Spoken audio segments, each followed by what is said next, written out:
மறைந்த பேட்டை ரூரல் பஞ்சாயத்து முன்னாள் தலைவர் தொழில் அதிபர் பிச்சைராஜ் என்ற பிச்சைக்குட்டி பாண்டியனின் 2வது ஆண்டு நினைவு அஞ்சலி இன்று கடைபிடிக்கப்பட்டது. நெல்லை பேட்டை எம்ஜிஆர் நகர் பகுதியில் அலங்கரித்து வைக்கப்பட்டிருந்த அவருடைய திருவுருவ படத்திற்கு ஏராளமானோர் மலர் மாலைகளை அணிவித்து அஞ்சலி செலுத்தினர். தொடர்ந்து அப்பகுதியில் மாபெரும் இலவச கண் சிகிச்சை முகாம் நடைபெற்றது. அதனைத் தொடர்ந்து அன்னதான நிகழ்ச்சியும் நடைபெற்றது.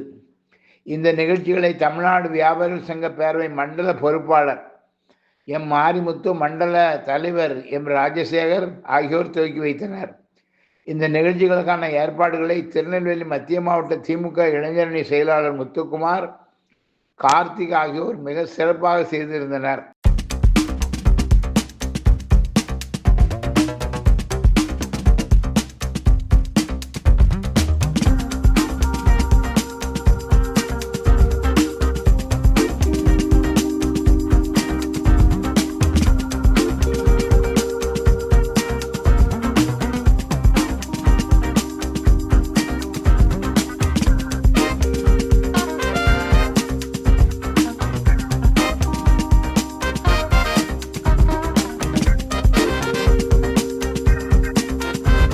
வணக்கம்.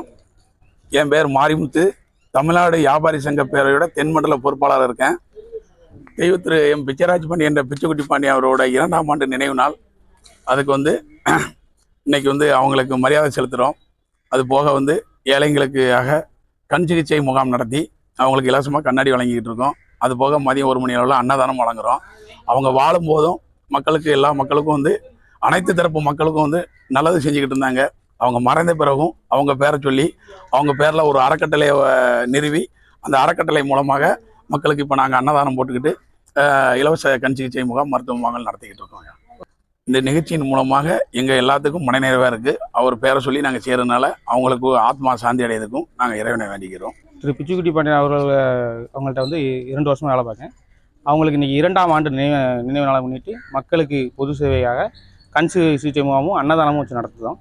இதுபோல் மீண்டும் அடுத்து வரக்கூடிய ஆண்டுகளில் எல்லாத்துக்கும் அனைத்து மக்களுக்கும் ஏழைப்பட்ட மக்களுக்கு அனைத்து பேருக்குமே அன்னதானமும் இலவச மருத்துவ முகாமும் செயல்படுறதுக்கு எல்லாருமே செஞ்சுக்கிட்டு இருக்கோம். இதனால் எங்களுக்கு ரொம்ப மன நிறைவாகவும் மகிழ்ச்சியாகவும் இருக்குது.